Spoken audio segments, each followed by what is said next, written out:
Bonjour mesdames et messieurs et mesdemoiselles, j'espère que vous allez bien où que vous soyez à travers les quatre coins du globe.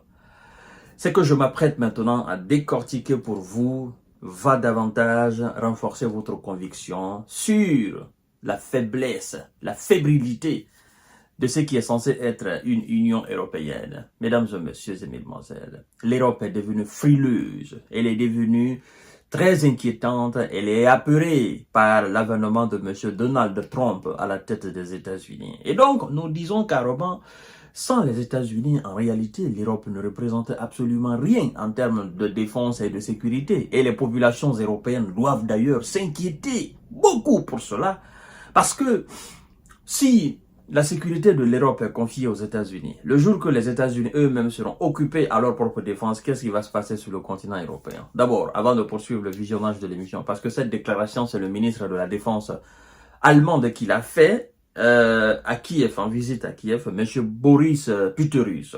Voilà. Continuez à vous abonner à ma chaîne YouTube Kanté Visionnaire le vrai, activez la cloche de notification pour ne plus rater mes émissions, mais aussi partagez la vidéo dans tous les groupes possibles. Je vous invite également à vous abonner à ma page, ma nouvelle page Facebook, le géopolitologue, je l'ai appelé. Et vous qui êtes sur Facebook, effectivement, n'oubliez pas de liker la page, n'oubliez pas de partager la vidéo dans tous les groupes possibles pour que, n'est-ce pas, les anciens abonnés, et ceux qui sont intéressés par les informations que nous donnons, puissent effectivement s'abonner à notre nouvelle page. Alors, mesdames et messieurs et mesdemoiselles, Monsieur Boris Pistorius, voilà, en Allemagne, c'est le ministre de la Défense. Il était en visite à Kiev. Et de là, il fait une déclaration très inquiétante. Écoutez ce qu'il dit. L'Europe va renforcer sa défense avec le retour de Donald Trump, annonce le ministre de la Défense allemande en visite à Kiev. L'Europe va. Donc, la défense de l'Europe n'est pas actuellement renforcée. Vous savez, il était dit que les Européens consacrent 2% de leur produit brut intérieur, n'est-ce pas, à la défense. Vous comprenez? C'est-à-dire leur PIB, il était dit que 2% soit consacré à la défense. Et dorénavant, qu'est-ce qui se passe? Monsieur Donald Trump, avant même qu'il n'arrive à la Maison-Blanche, dit carrément que les Européens doivent faire davantage pour leur contribution à la défense de l'OTAN. Vous voyez? Donc, ils doivent élever le pourcentage consacré à la défense. C'est-à-dire qu'on part de 2% à 4%, ou voire même de 2 à 5%, n'est-ce pas, du PIB de chaque pays européen consacré à la défense. Et sans quoi, lui, il va suspendre la participation des États-Unis à la défense des pays membres de l'OTAN. Et ça, les Européens, ils ne veulent pas entendre ça, parce qu'ils savent que sans les États-Unis, l'Europe est sans aucune forme de défense solide face à de puissances militaires comme la Russie, la Chine et tant d'autres. Voilà. Et ça doit inquiéter énormément les populations européennes. Voilà. Ils vont lire leur. Il dit, je cite, « Nous avons décidé d'accroître nos efforts pour améliorer notre défense européenne, compte tenu des défis et des menaces auxquels nous devons faire face, d'une part, et d'autre part, bien sûr, du changement d'administration à Washington. » Incroyable. C'est le ministre de la Défense allemand qui dit, la plus grande économie européenne. La menace qui nous guette, d'une part, mais d'autre part, avec le changement d'administration à Washington.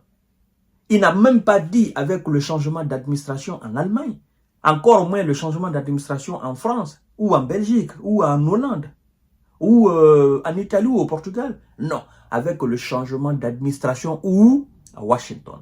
C'est la honte pour l'Europe. C'est la honte pour l'Union européenne. Non, non, non, non, non. Et ça, la population européenne doit se dire, mais pourquoi nous travaillons? Pourquoi nous travaillons? Si nous devons confier notre âme à Washington, ça veut dire que nous n'avons pas, il n'y a pas de sens à notre existence. Mais comment se fait-il qu'un simple changement d'administration aux États-Unis d'Amérique, le président américain c'est pour les États-Unis d'Amérique, c'est pas pour les Européens. Et donc, ça veut dire que nous, notre vie dépend de ce que l'Amérique apporte sur notre continent, l'Europe, en termes de sécurité et de défense. Eh oui, population européenne, c'est ça. Sans les États-Unis, la sécurité de l'Europe est vouée à l'échec. Et qu'est-ce qu'il dit? Ils ont décidé de renforcer. Donc, c'est la décision d'abord. Le renfort n'est pas encore fait. Et donc, il y a plusieurs étapes à suivre. Et depuis plus de 3 ans, on leur dit, passez en économie de guerre. Parce que la Russie, elle est passée en économie de guerre. On leur dit, ben, écoutez, faites le maximum pour vos différentes défenses. Faites le maximum. Ils n'entendent pas. Ils ne le font pas. Donc, ils pensent que ben, l'Amérique va faire tout. C'est pourquoi sur tous les plateaux de télévision, vous entendez, l'Amérique a dit ceci, l'Amérique a dit cela. C'est la honte même pour les pays européens de parler chaque fois des États-Unis. Les États-Unis ont fait ceci, ont fait cela, parce que ce sont eux qui mettent le paquet sur n'est-ce pas, sur la table, ce sont eux qui décident, ce sont eux. Mais vous êtes comment? Vous êtes où? Mais face aux pays moins, voilà, équipés dans le domaine militaire, les pays avec moins de défense, ils sont très très puissants. Ils montent, ils bombent le torche. Oh non, les avions de guerre, machin, nous allons vous faire ceci, nous allons vous faire cela. Mais face aux plus gros morceaux, non, ils sont frileux. Ils sont comme ça. Hein? Ils sont comme ça, mesdames et messieurs. Et maintenant, qu'est-ce qu'il faut faire? Donald Trump va venir, donc on ne sait pas qu'est-ce qui va se passer. Donald Trump, s'il te plaît, il faut nous défendre. La Russie avance vers l'ouest, s'il te plaît. C'est pas possible. C'est pas possible. C'est une humiliation pour l'Europe. C'est ça la réalité. Hein? D'une part. Et d'autre part, bien sûr, du changement d'administration à Washington, a déclaré le ministre de la Défense allemande, Boris Pistorius, lors d'une conférence de presse, aux côtés du président Volodymyr Zelensky. En effet, le retour à la Maison-Blanche de Donald Trump fait craindre un désengagement américain sur la voie du continent. Un désengagement fait craindre. Bon sang de Dieu. Comment 27 ou 28 pays dans une union peuvent craindre l'avènement d'un chef d'État qui est sur un autre continent? Après, vous dites que vous êtes des économies fortes, vous êtes les pays les plus industrialisés de notre monde. Mais pourquoi vous ne pouvez pas mettre le paquet? Vous avez la technologie militaire. Vous avez tout ce qu'il vous faut. Pourquoi cette forme de lâcheté? Dans les conditions normales, vous devez aujourd'hui prendre le relais dans le dossier ukrainien.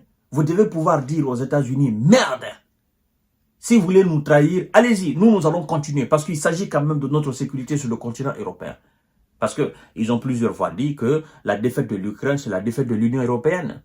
C'est ce qu'ils ont dit. Ils ont dit, on ne peut pas se permettre. Si l'Ukraine perd, nous tous, on perd.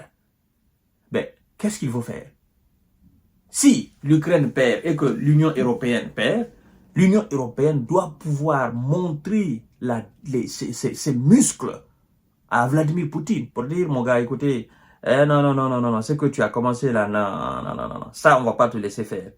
Même au-delà, hormis que les États-Unis soient aujourd'hui comme ça, ben, nous n'allons pas te permettre, parce que nous avons les moyens, nous sommes aussi des puissances nucléaires. Mais non, c'est pas la même chose.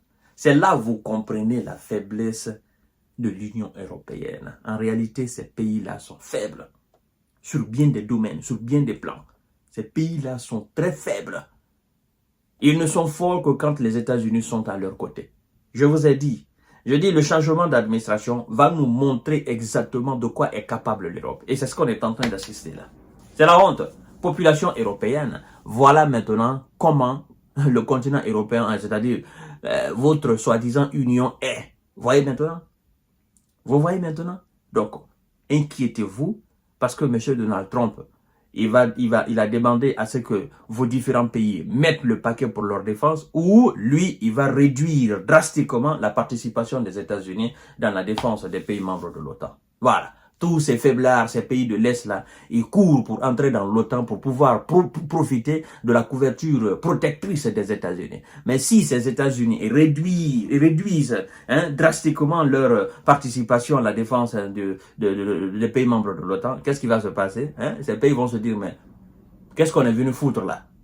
On pensait que l'Amérique allait nous sauver, l'Amérique allait nous protéger, mais là, l'Amérique, c'est que l'Amérique est en train de dire, là, ça c'est autre chose. Parce que vous savez, augmenter le pourcentage du PIB consacré à la défense de chaque pays membre de l'Union européenne, ils sont obligés d'acheter des armes aux États-Unis d'Amérique.